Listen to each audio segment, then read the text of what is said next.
కళ్యాణ అక్షింతలు మా ఇంటికి చేరాయి స్వామి. మా కలతలు కష్టాలు తొలగిపోవాలి. సీత, మన చేత నానమ్మ సీతారామ కళ్యాణం చేయిస్తా అన్నప్పటి నుంచి మనకి గుడ్ టైం స్టార్ట్ అయింది సీత. నాకు కూడా అలాగే అనిపిస్తుంది రఘు. ఎప్పుడు అనుకున్నా అనుకోలేదు. అలాంటిది మనం పీటల మీద కూర్చొని స్వామి కళ్యాణం ఏ ఆటంకం లేకుండా జరిపించాము. ఆ సీతారాములే నా చెల్లెలి మనసు మార్చారు. నిజమే సీత, స్వర్ణలో అంత మార్పు ఇంత సడన్ గా రావడం చాలా సంతోషంగా ఉంది.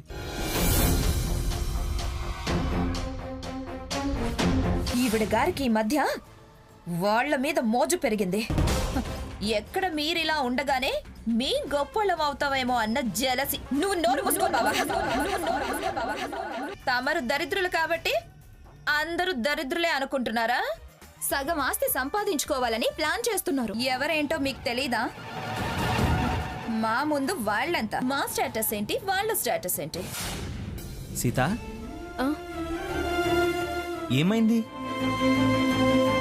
అది మనల్ని శత్రువుల్లో చూసిన విషయాలన్నీ గుర్తొచ్చాయి రఘు. ఇంకా వాటిని మర్చిపో సీత. నిజమే రఘు, అది మళ్ళీ పాత స్వర్ణలా ఎలా మారింది? అక్క అక్క అని అది నన్ను పిలుస్తుంటే ఎంత ఆనందపడ్డానో. సీత, మళ్ళీ మనం నానమ్మ వాళ్ళ ఇంటికి వెళ్దామా? వెళ్ళాలనే ఉన్నా ఇప్పుడు కాదు రఘు. మనం ఏది సాధించాలనుకుంటున్నామో అది సాధించాక, నా చెల్లి మనల్ని సాదరంగా ఆహ్వానించాకే వెళ్దాం. మనకి కలిసి ఉండాలనున్నా అందుకిప్పుడు సమయం కాదనిపిస్తుంది. స్వర్ణం మార్పు మీద అనుమానమా? అయ్యో కాదు, మన మాట మీద మనం కట్టుబడి ఉండాలి. మనుషులను కలుద్దాం కానీ అక్కడ ఆస్తిపాస్తులు మళ్ళీ కలుపుకోవడమో అవి తీసుకోవడమో నాకు ఇష్టం లేదు. అది సీతంటే. కాదన్న చెల్లెలే కావాలనుకుంటున్నా వద్దన్న సొమ్ము కావాలనుకోవట్లేదు. ఈ నమ్మకాలే మనల్ని మన గమ్యాన్ని చేరుస్తాయి సీత. అమ్మమ్మ గారు కూడా స్వర్ణ మార్పుకి చాలా సంతోషపడుతున్నారు. ఒక్క నాన్నమ్మ ఏంటి, ఇంటిలో పాది ఆనందపడుతున్నారు. అసలు ఎందుకంత సడన్ గా మారిందో అర్థం కావట్లేదు. కారణం లేని పగ పంతమని అది ఇప్పుడు అర్థం చేసుకుని ఉంటుంది. మనల్నందరూ ఆదరిస్తుంటే తను మాత్రం ఎందుకిలా అని ఆలోచించుంటుంది. ఇప్పుడు కారణాలు వెతికి అనుమానపడ్డం కన్నా కలిగిన మార్పుని ఆహ్వానించటం మంచిది. నేనేం కాదనట్లేదు సీత. చిన్నతనం, మొండితనం అని అనుకున్నాం కానీ మరో విధంగా మన స్వర్ణం గురించి అనుకోలేదుగా. ఈ విషయం అమ్మా నాన్నలకి తెలిస్తే చాలా సంతోషపడతారు. ముఖ్యంగా మీ అమ్మ. అవును, రేపో ఎల్లుండో అమ్మ వాళ్ళు వస్తారు. రాగానే ఒకసారి వెళ్ళి అమ్మని చూసి రావాలి. సరే, ముందు నువ్వు వచ్చి ఫ్రెష్ అవ్వు, నేను వంట మొదలు పెడతాను. రా.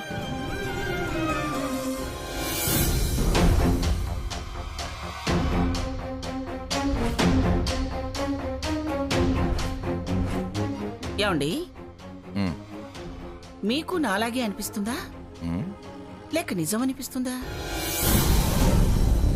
తలా తోక లేకుండా నాలా అనిపిస్తుందా నిజం అనిపిస్తుందా అంటే నేనేం చెప్పను? అసలు దేని గురించి మాట్లాడుతున్నావో అర్థం కావాలి కదా, నిజం అబద్ధం చవడానికి.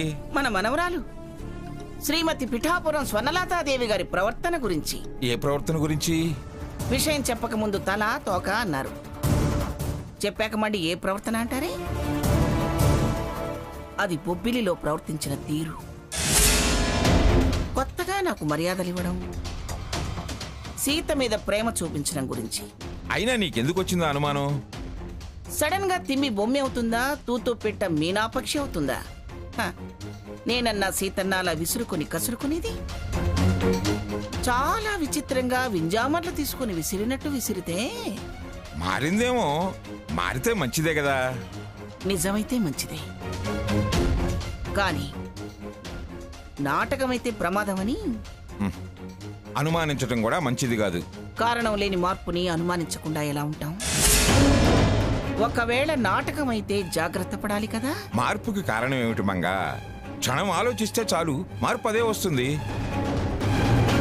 బహుశా ఎందుకు నేను తప్పు చేయటం అనిపించుండొచ్చు. లాభం లేని శత్రుత్వం అని ఫీల్ అయ్యి ఉండొచ్చు. నా వాళ్లే కదా నా అభిప్రాయాన్ని కూడా వచ్చి ఉండొచ్చు. అందరికీ దూరం అయ్యి చెడ్డ పేరు తెచ్చుకోవటం ఎందుకని ఆలోచించుండొచ్చు. అలా ఆలోచించి నిజంగా జ్ఞానోదయంతో మారితే మంచిదేనండి. కానీ అబ్బా, కానీ లేక కాలం చెల్లి చాలా కాలమైంది మంగా. మళ్ళీ నిజమా అబద్ధమా అని రంధ్రాన్ని వేషణ మొదలుపెట్టి విషయాన్ని మొదలుకి తీసుకురాకు. మొదటికి అని కాదు గాని నాకెక్కడో చిన్న డౌట్ ఉందండి. పూర్తిగా దాన్ని నమ్మలేకపోతున్నాను. బయటపడో బయట పెట్టాలనో తనలో వచ్చిన మార్పుని చెడగొట్ట మాకు. నాకు తెలుసులేండి, నేనేం పిచ్చిదాన్ని కాదు. చూడండి, నేను వెనక్కి తగ్గింది, నోరు అదుపులో పెట్టుకుంది, మాట తీరు మార్చింది ఓడిపోయి కాదు, గెలవలేక కాదు, సమయం చూసి మళ్ళీ కోలుకోకుండా దెబ్బ కొట్టడానికి.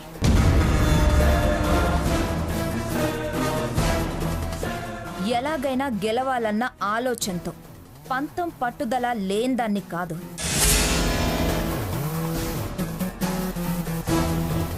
పౌరుషాన్ని చంపుకోలేదు, రోషన్ చావలేదు.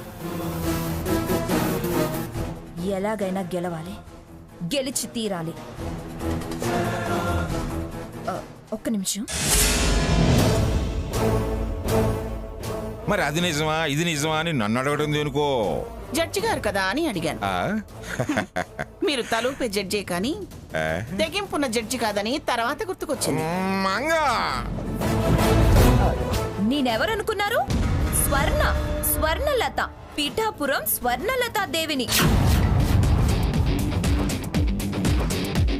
మీ చెప్పుడు మాటలు వినే రోజులు పోయాయి. చెడు సావాసం చేశానని అర్థం చేసుకున్నాను. ఇంక మీ ఆటలు సాగవు. నేను మీ దారికి రాను. నన్ను మీరెవ్వరూ ఏమీ చేయలేరు. నన్ను రెచ్చగొడితే మేమంతా ఒక్కటైతే జాడ లేకుండా పోతారు. జాగ్రత్త. ఎవరే స్వర్ణ? ఎవరితో అలా మాట్లాడుతున్నావు? ఆ భాగీరథమ్మమ్మ. ఏమిటట? నీకెందుకు ఫోన్ చేసింది? బెదిరిస్తుంది. ఏంటి, అక్కకు అమ్మమ్మకు సపోర్టుగా మారావు, నీ అంతు చూస్తా, మీ అక్కను నా పొలిమేరలో పిచ్చి మొక్కం చేస్తా, మీ అమ్మమ్మకు పిచ్చి పట్టేలా చేస్తా, చంపేస్తా, నరికేస్తా అని పిచ్చి పిచ్చిగా వాగుతుంది. ఆ ఫోన్ ఇలా ఇవ్వవే. మంగా, మీరు ఆగండి. ఫోన్ ఇలా ఇవ్వవే. వద్దులే అమ్మమ్మ, నేను గట్టిగానే సమాధానం చెప్పానుగా. నీ లేత చేతులతో ముట్టితే దానికేం దెబ్బ తగులుతుంది? వజ్రాల ఉంగరాలు పెట్టి పెట్టి గట్టి పడిపోయాయి చేతులు. ఉంగరాల చేత్తో ముట్టితే గాని దాని మాడు బొబ్బ తేలదు. ఇలా ఇవ్వవే. ఇదిగో భాగీరథి, నన్ను బెదిరించినట్టు కాదు. నీ సమ్మబుజ్జి మా అమ్మమ్మతో మాట్లాడు.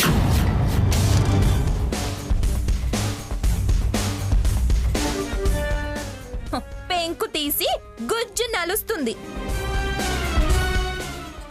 ఇదిగో అమ్మమ్మ. ఏమిటే భాగీరథి, నీకెన్ని పరాభవాలు జరిగినా బుద్ధి మార్చుకోవా? నా మనవరాలికి వయసు పెరిగింది కానీ చిన్న మెదడు ఇంకా పూర్తిగా ఎదక్క తెలివి తక్కువతనంగా ఏదో తెక్క వేషాలు వేస్తుంటే దాన్ని అలుసుగా తీసుకుని నా మీద ఉసుగొలుపుతావా?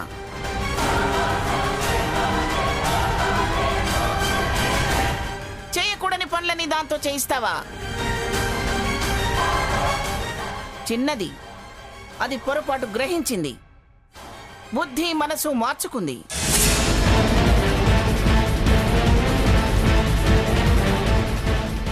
దాన్ని బెదిరిస్తున్నావట. ఏమిటి, నరుకుతా చంపుతా అంటున్నావట? చచ్చిన పామువి, ఇంకా పడగ విప్పే ప్రయత్నం ఏమిటే?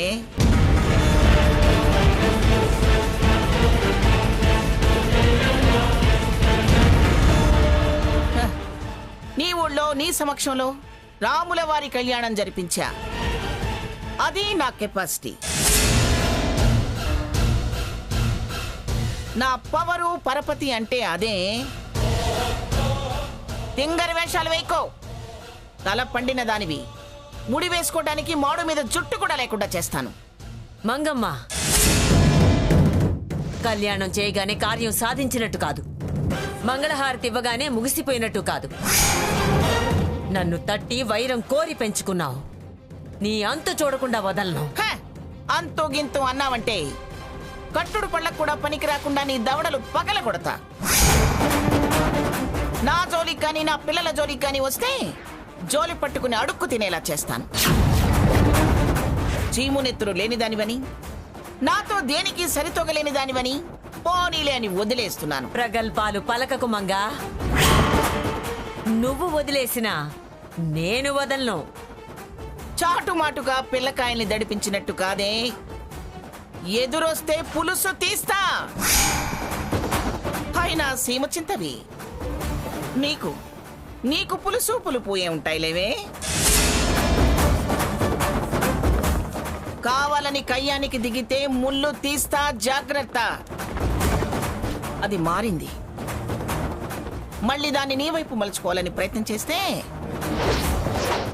మసైపోతావు, జాగ్రత్త.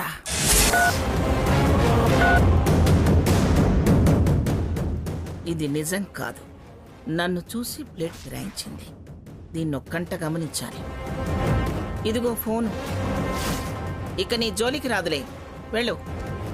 ఏంటంటీ ఇది? స్వర్ణ మనల్ని ఇలా మోసం చేసిందేంటి? ఆవిడకి ఫోన్ ఇచ్చి మిమ్మల్ని తిట్టిస్తుందేంటాంటీ? ఎందుకు అదలా మారుంటుంది? అది మారలేదే. మారలేదా? అంత మాటలు అది అంది ఆవిడతోనూ అనిపించింది.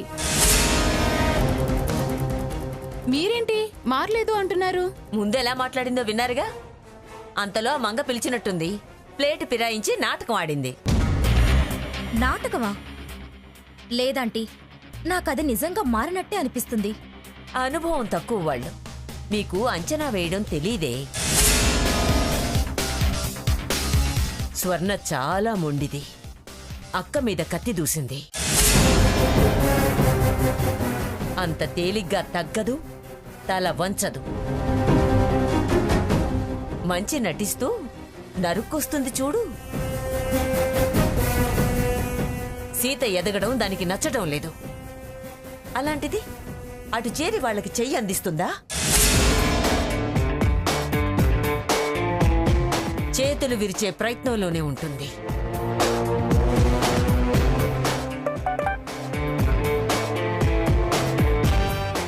సారీ, అమ్మమ్మ ముందు అలా డ్రామా ఆడాల్సి వచ్చింది. మనం ఎప్పటికీ మనమే. చూడండి, బాగా చూడండి. స్వర్ణ ఎటువైపు మీకే బాగా తెలుస్తుంది. సారీ, అమ్మమ్మ ముందు అలా డ్రామా ఆడాల్సి వచ్చింది. మనం ఎప్పటికీ మనమే. వసంత్, ఇదిగో చదవే. సారీ, అమ్మమ్మ ముందు అలా డ్రామా ఆడాల్సొచ్చింది. మనం ఎప్పటికీ మనమే.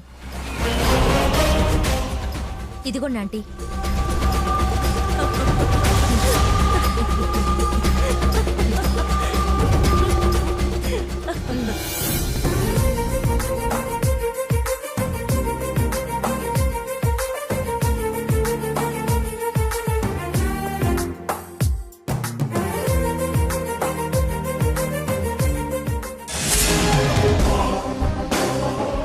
నమస్కారం పిఠాపురం సీతా మహాలక్ష్మి గారు. ఏంటి పొద్దున్నే ఇక్కడికి తగలబడ్డారు? దేనికి పెడిక్యూర్, నాకు వ్యాక్సిన్. అర్జెంట్. అర్జెంట్ అంటే కుదరదు, కాసేపు వెయిట్ చేయాలి. ఇక్కడ వర్క్ చేయడానికి ఇంకా వర్కర్స్ రాలేదు. వర్కర్స్ రాకపోయినా నువ్వున్నావుగా చేయడానికి. ఏ, నేను పనిలో ఉన్నది కనిపించడం లేదా? పెద్ద పారిశ్రామికవేత్తగా ఎదగబోయేదానివి ఇలా పార్లర్లో బ్రైడల్ మేకప్లు చేసుకుంటూ ఉండిపోయావేంటో. మీరు అన్నా అనకపోయినా నేను ఎదగడం ఖాయం. ఎదిగేదాకా ఏదో ఒక పని చేయడం తప్పేమీ కాదు. అయినా మీలా పని పాట లేకుండా తిరిగే తత్వం నాది కాదు. చాలా నిగర్వివి, నిరాడంబర జీవివి. వృత్తి ధర్మం తెలిసిన దాన్ని. ఇంతకీ ఈ వృత్తిలో ఫిక్స్ అవుదామనా లేక హెర్బల్ ప్రొడక్ట్ ఓనర్గా ఫిక్స్ అవుదామనా? నేను ఏదైతే మీకెందుకే. సెటర్స్ వేయకుండా సైలెంట్గా కూర్చోండి. మమ్మల్ని అలా కూర్చో ఇలా కూర్చో అని చెప్పడానికి నువ్వెవరు? నన్ను అనడానికి అడగడానికి మీరెవరు? మేము కస్టమర్స్, నువ్వు వర్కర్వి, అది గుర్తుంచుకో. అసలు మీకు ఈ పార్లర్లో ఎంట్రీనే లేదు, అది ముందు మీరు గుర్తుంచుకోండి. నేను కాబట్టి ఊరుకున్నా, అదే మా ఓనర్ వస్తే బయట నుంచి బయటే వెనక్కి పంపించేసేది. అబ్బచ్చా, కస్టమర్స్ ని కాదనుకుంటే ఈ పార్లర్ కూడా నడవదు. ఓహో, అందుకేనా తమరు తమ పార్లర్ మూసేసి అడ్డమైన తిరుగుళ్ళు తిరుగుతున్నారు? మర్యాదగా మాట్లాడు. ఏ పోవే. తను కరెక్ట్ గానే మాట్లాడింది. అసలు మీరెందుకు నా పార్లర్కి వచ్చారు? రావద్దని చెప్పాను కదా. అంటే కస్టమర్స్ ని పోగొట్టుకుంటావా? మేము షీ క్లబ్ మెంబర్స్ మీ, మా సర్కిల్ ఏంటో తెలుసుకుని మాట్లాడు. సిగ్గులేని వాళ్ళు మీరు. మీరు షీ క్లబ్ మెంబర్స్ ఏంటే? మీలాంటి వాళ్ళకి క్లబ్ మెంబర్గా ఉండే అర్హత లేదనే కదా మీ మెంబర్షిప్ని క్యాన్సిల్ చేసింది. తర్వాత మా విలువ తెలుసుకొని కంటిన్యూ చేశారు. ఆ విషయం తెలీదా? విలువ తెలుసుకుని కాదు, కాళ్ల మీద పడి వేడుకొని సంపాదించుకున్నారు. ఆ భాగీరథి మీకు ఇప్పించిందన్న సంగతి నాకు తెలుసు. అసలు మీతో వాదన అనవసరం. ఫస్ట్ వెళ్ళండి. Good morning madam. Good morning అక్క. నేను చేస్తాను ఇవ్వక్క.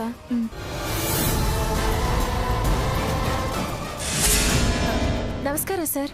నమస్తే. ఏంటి సార్ ఇలా వచ్చారు? ఏంటండి ఇలా అడుగుతారు? ఎన్నో నెలల ఇన్స్టాల్మెంట్స్ కట్టలేదు. ఎన్ని నోటీసులు ఇచ్చామో తెలీదా? నోటీసుల టైం కూడా అయిపోయింది. అటాచ్మెంట్ ఆర్డర్తో వచ్చాం. కాస్త బిజినెస్ డల్ గా ఉంది సార్, అందుకే డిలే అయింది. కస్టమర్స్ ని కేర్ చేయకుండా పార్లర్ కి రావద్దు అంటే డల్ కాక రైజ్ అవుతుందా? మీకు సంబంధించిన విషయం కాదు, మీరు మాట్లాడకుండా ఉంటేనే మంచిది.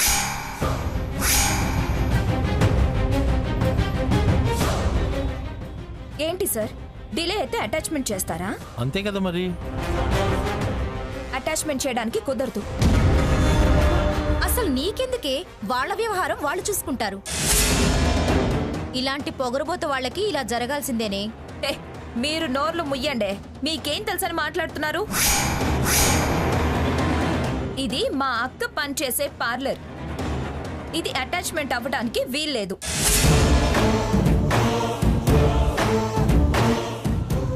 ఆపటం కుదరదు. మేము లోన్ మీద ఇచ్చిన ఎక్విప్మెంట్ మేము తీసుకుని వెళ్ళిపోతాం. అడ్డుపడితే పోలీసులు పిలవాల్సి వస్తుంది. మీరు ఎవరిని పిలిచినా ఇక్కడి నుంచి ఏ వస్తువు తీసుకెళ్లలేరు. ఓహో, అక్కగారి బ్రతుకు తెరువు పోతుందని చెల్లెలి గారి ఆరాటమేమో. పిచ్చి పిచ్చిగా వాగావంటే పళ్ళు రాల్తాయి. స్వర్ణ, నువ్వు ఆగు. సో కాస్త టైం ఇవ్వండి. సో మాక్సిమం టైం ఇచ్చాం, ఇంకా టైం ఇవ్వడం కుదరదు.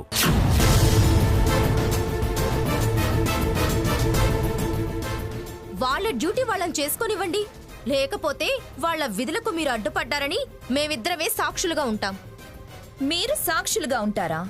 అసలు మేమెవరో తెలుసా? చూడండి, అంత గొప్పవాళ్ళైతే డబ్బు కట్టండి, అంతేగాని అడ్డుపడద్దు. అడ్డుపడితే శిక్ష అనుభవించాల్సి వస్తుంది. పార్లర్ గుడ్ విల్ బజార్ పాలవుతుంది, బోర్డు తిరగబడుతుంది. ఏయ్, మీరు సైలెంట్ గా ఉండలేరా? సో ఇప్పటికిప్పుడు డబ్బు కట్టమంటే ఎలా? సో నోటీసులు లెక్క చేయకుండా అప్పుడు ఇప్పుడు అంటారేంటండి?